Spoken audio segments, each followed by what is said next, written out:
Bendito eres nuestro Elohim, que das a tu pueblo el convocarse, el tener micracodes. Y en este día con regocijo deseamos aprender. Hacemos abacados, brajá sobre ello, diciendo, Baru ata Adonai Eloheinu melech haolam, asher bahar banu mikol ha'amim benatan lanu et torato, Baru ata Adonai noten hatorah. Alabanza sea a ti, Adonai Eloheinu, que das tu instrucción a tu pueblo para que viva por ella, como está escrito. Dichoso todo aquel que permaneciese en estos dichos de la instrucción de tu Torah que has dado a tu pueblo. Por eso anhelamos de día en día tener conocimiento, inquirir más conocimiento de ti. Anhelamos que este tiempo nos concedas sabiduría y entendimiento y retención en el corazón de todas tus razones. Anhelamos que tu Ruach HaKodesh guíe a cada corazón a la verdad y a la justicia, para poner en práctica todas las razones las cuales comprendamos en este tiempo. Anhelamos que purifiques estos labios para que hablen a esta Keilah, que limpies estos labios y este corazón para que no sea vano, para que tu palabra se hable con sabiduría y entendimiento, porque anhelamos escuchar tu instrucción y no mi corazón. Anhelamos que tú seas quien nos enseñe. Tú sé nuestro moré en esta tarde. Te anhelamos que santifiques, que apartes con tus mandamientos a tu pueblo para ti. Te lo rogamos, Adonai, Beshem Yeshua HaMashiach. Pueden tomar su lugar. Vamos a tomar la lectura de Bereshit, capítulo 37, en el pasuk 1, que es el comienzo de esta parashá, que dice: Vayeshe Jacob be'ejares megeurei Abik Eretz Kenan. Dice Vayeshe, y se asentó Jacob, dice Eres, en tierra Megeurei, en la que moró, dice Abik, su padre, Eres Kenan, en la tierra de Kenan. Y se asentó Jacob. Podría parecer el título de esta parashá no muy adecuado. La mayoría de los nombres que se les da a las parashá, pocas veces es cuando la primera palabra que se encuentra. A veces es la segunda o la tercera palabra de la parashá, porque tiene un significado. Bien, puede ser escasas veces, como les digo, simplemente que sea la primera palabra para darle ese nombre a la parashá, pero en sí tiene el propósito, qué es lo que va a acontecer o qué fue lo que aconteció, y por eso de esta manera le dan ese nombre a la parashá. En este caso dice Vayeshe Jacob, y se asentó Jacob, pero tal pareciera que fuera controversial, como indica, podría decir, y descansó Jacob de toda su travesía, indicando que terminó, que se asentó y se asentó. Sabemos que fue a un lado, fue a otra parte, y por fin dice aquí Vayeshe, se asentó, llegó a tierra de Kenán. Tierra de Kenán es lo que es actualmente Israel hoy en día, lo que es desde la parte alta, lo que es la parte norte, lo que es Sidón, hasta el desierto de Sin, lo que es Cades Barnea. Todo eso es lo que es actualmente Israel. No es la única tierra la cual le prometió a Abraham. Abraham le prometió desde el río Nilo hasta el río Éufrates, lo que es todo Arabia, completamente es una tierra la cual ha de habitar el Bene Israel, ha de hacer, se dirá Vayeshe, se asentó. Entonces sí, en todo, no solamente lo que es desde Sidón hasta el desierto de Sin, sino desde el río Nilo hasta el río Éufrates. Pero en esta ocasión no fue que se asentó, pero dice, y se asentó. ¿Por qué? Porque en esta ocasión Jacob recibe la peor noticia de su vida. Jacob recibe la desaparición y presunta muerte de su hijo Yosef. Recibe esa noticia. Se extravió, probablemente está muerto. Es una noticia la cual lo llevó a no tener asentamiento y paz. Y posteriormente, bueno, conocemos la historia, que cuando encuentra a Yosef se asienta, pero en Gosén, ahí pasa sus últimos sus últimos días, lo que es Jacob, no completamente todo el pueblo de Israel. Pero este no era el comienzo o el propósito. Había un propósito del Eterno. El que José se fuera a Misraim, había un propósito. Ya empezaba ese cumplimiento, ya empezaba a efectuarse aquello lo cual tenía planeado el Eterno. Por medio de José, Jacob desciende posteriormente, en la parashá siguiente lo vamos a ver, que desciende él a tierra de Gosén, lo que es en Misraim, habita ahí, y pasa ahí sus últimos 17 años, toma un descanso de todas sus travesías, establece a sus hijos ahí, José está como gobernador, todo estaba muy tranquilo, pero aún todavía no venía un Vayeshe, un asentamiento para Israel. Todavía iban a pasar 400 años y comenzaba la travesía para que volviera nuevamente a regresar a Canaán. Vemos aquí que el amor y la preferencia de Jacob llevó a sus hermanos a envidiar y a despreciar a José cuando le hizo una túnica de colores para hacerlo distinto a sus hermanos, tener una distinción. Dice que lo amaba. Podemos ver que esto puede ser algo controversial. Recordarán parashas anterior que hablábamos de Esab y de Jacob, que había también diferencias y que decíamos que porque Esab cazaba y su padre comía de su casa, había diferencias. Decíamos que probablemente porque merecía un mérito más, porque aportaba sustento a la casa, pero en esta ocasión José tenía unos méritos muy diferentes. Aquí él no aportaba, aquí José mostraba integridad, José mostraba rectitud, mostraba obediencia, mostraba muchos factores y principalmente había algo que lo ligaba mucho con José, el amor por Rachel. Tenía un amor principal por Rachel y de esta manera, al ser su primogénito de Rachel, tenía un amor especial. Pero eso llevó a que sus hijos odiaran a su hermano.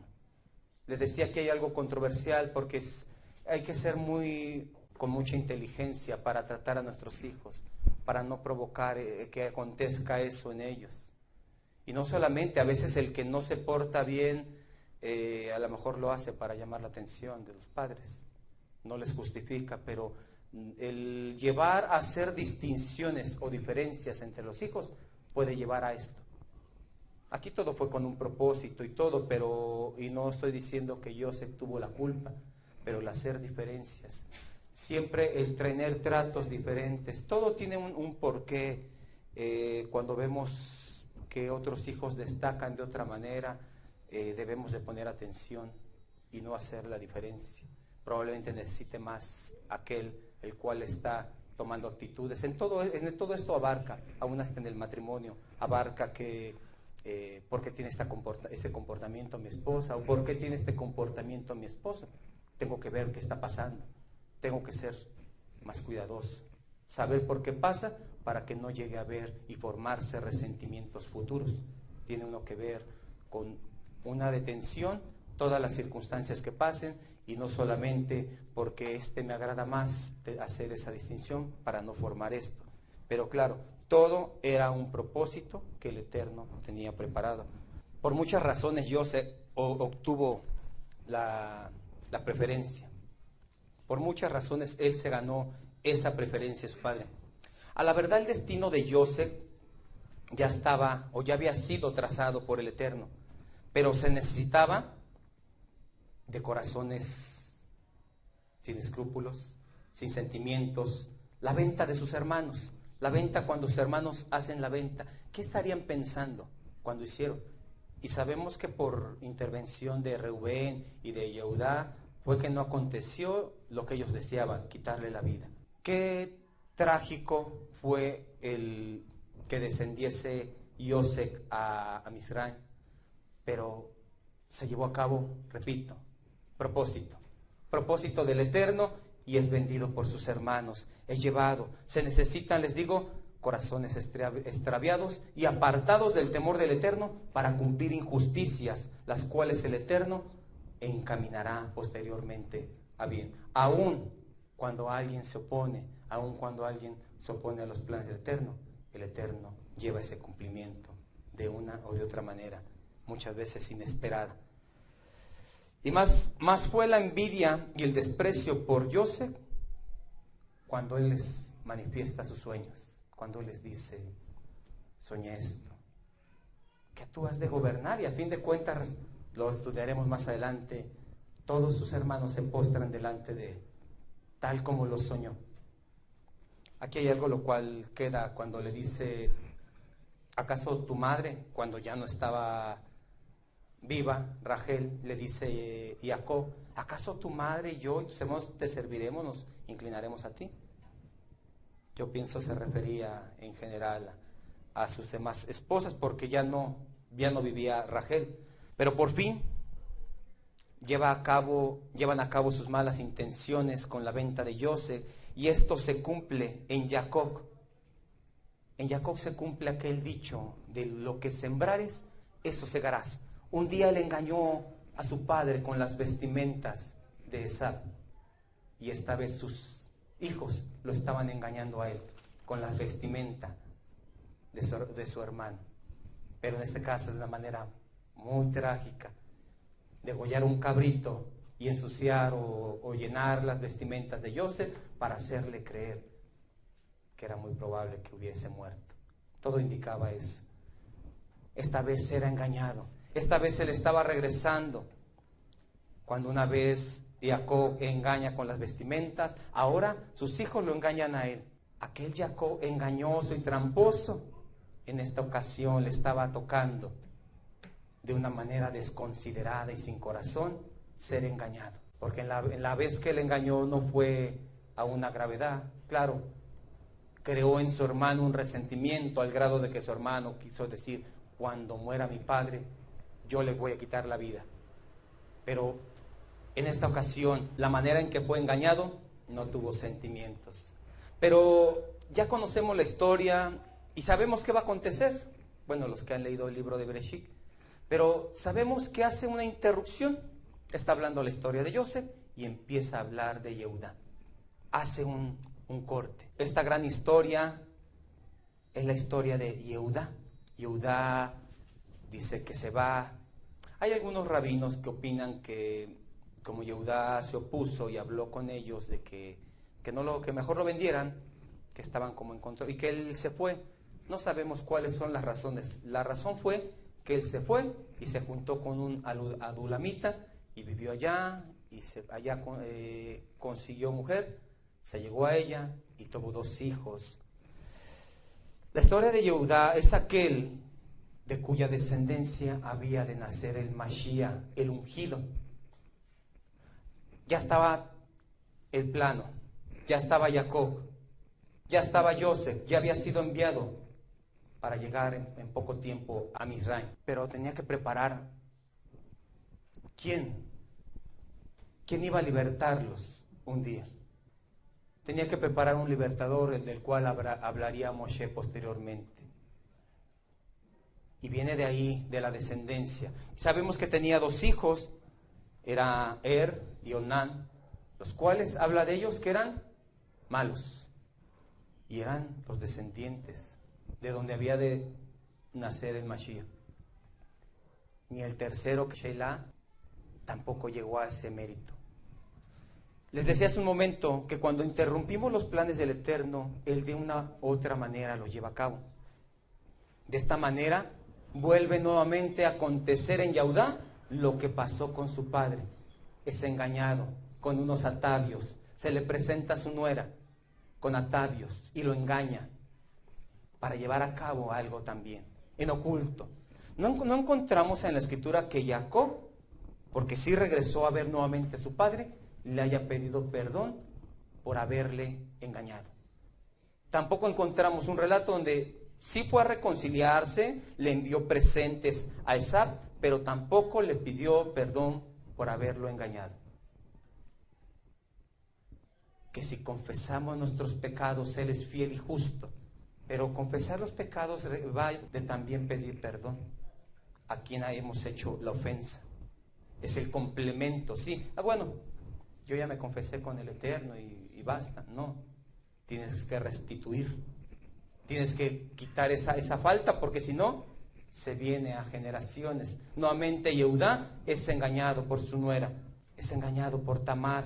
De esa misma manera, con los atavios, es sorprendido cuando su nuera le dicen que está encinta.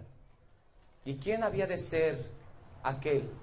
¿Quién había de ser? Aquel cuyo bastón, cuyo sello, cuyo anillo, este es.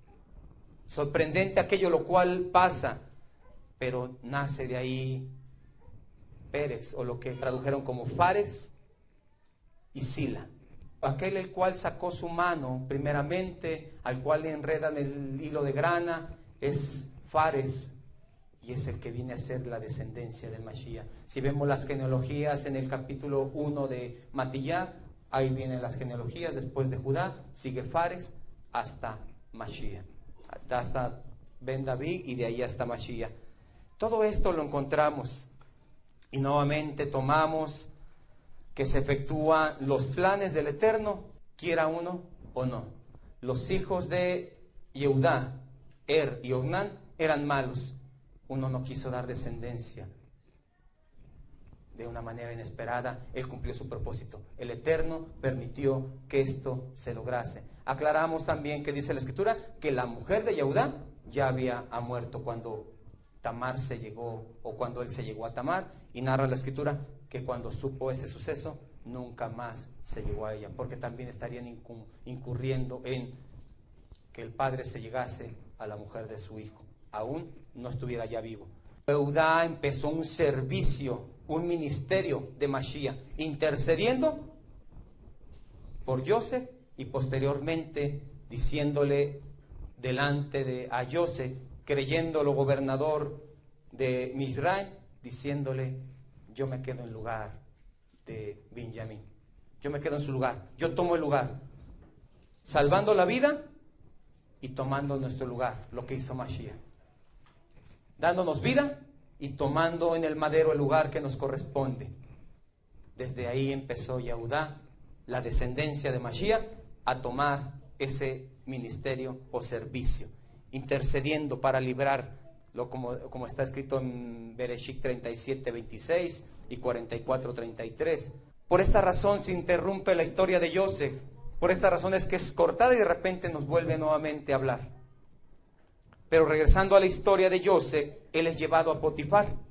Posteriormente es llevado a la cárcel. Cuando es llevado a Potifar, ¿por qué es llevado a la cárcel? Por una infamia. La mujer intenta que él durmiese con ella. Digo intenta porque no lo logró. Estamos hablando que dice la Escritura que tenía 17 años cuando fue vendido. A lo más tenía como un año cuando transcurrió eso. Un joven de 18, 19 años, exagerándole, poderse resistir a ello. Probablemente, no me imagino que Potifar haya dicho: tráiganme a una mujer, la que sea. Ellos agarraban, buscaban mujeres, escogían entre todas las más hermosas, las más bellas, y con todo ello se resistió Yosef. Un joven de su edad podía haber dicho: estoy lejos de mi casa, lejos de mis raíces, lejos de mi cultura, aquí está todo diferente, aquí puedo llevar eso a cabo, no pasa nada. Yosef sabía que los ojos del Eterno estaban sobre él. Yosef sabía que el Eterno tenía misericordia de él, por cuanto él tenía temor de él. De esta manera los valores de Yosef tuvieron peso y valor para que él no se llegase, y aún todavía con ello ser puesto en la cárcel. Pero aún eso, Yosef puesto en la cárcel, estando en la cárcel, reconoció que las interpretaciones de los sueños vienen de Yahweh, vienen del Eterno. O sea, no hay hombre que tenga tal, por decirlo así, don de interpretar un sueño. Dice Yosef: las interpretaciones son del Eterno.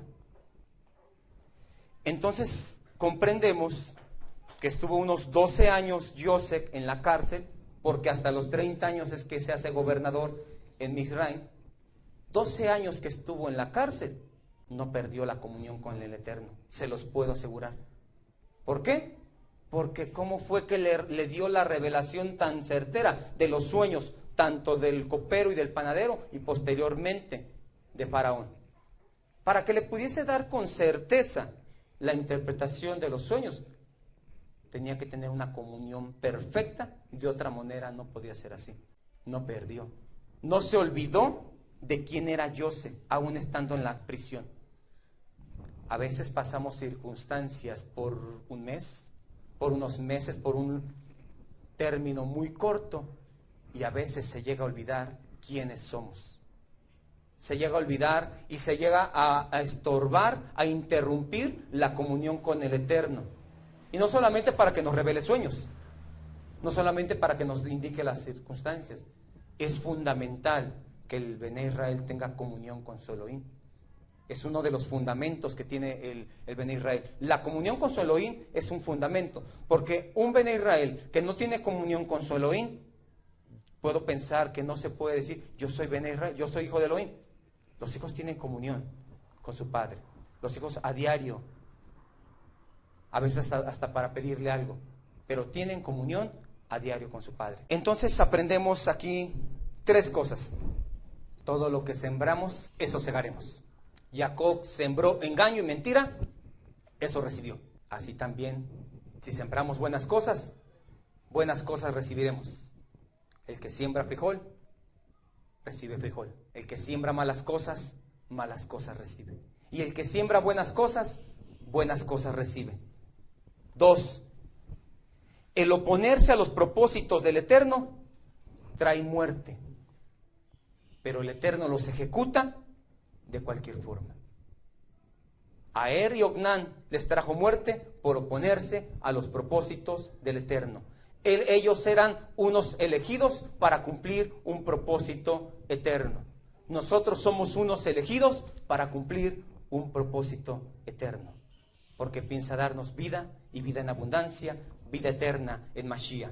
Y nosotros, todo aquel que se opone, viene muerte. Y dice, y lo mató el Eterno, se dice de Er y de Onán, y lo mató el Eterno por oponerse, y de una u otra forma el Eterno cumple sus propósitos.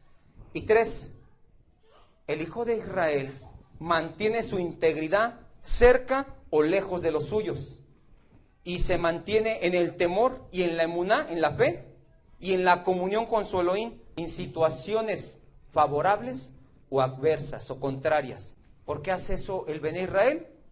Porque ama a su Elohim, no por lo presente, sino por lo que ha preparado anteriormente para un futuro de éxito. Éxito es que el Eterno esté en la vida del creyente. Eso es éxito. Cuando uno le dice a su hermano que tengas éxito, le está uno diciendo o está uno deseando que el Eterno esté en tu vida, que el Eterno esté en todas tus circunstancias que tú tengas, en las malas y en las buenas. Y creo que lo necesitamos más en las malas. Pero a decir verdad, lo necesitamos en todas las circunstancias, porque aún en las circunstancias buenas también lo necesitamos. Y más si hay una sobreabundancia, necesitamos al Eterno en nuestra vida para saber qué hacer con esa abundancia. Como Yosef, vino una abundancia y supo qué hacer con esa abundancia para que en la escasez hubiese. En las buenas y en las malas necesitamos a nuestro Elohim. Entonces, cuando decimos que tengas éxito, que el Eterno esté en todos tus días y en toda tu vida, y que así lo decida el creyente. La jactará de esta parashá es Amós 2:6 al 3:8.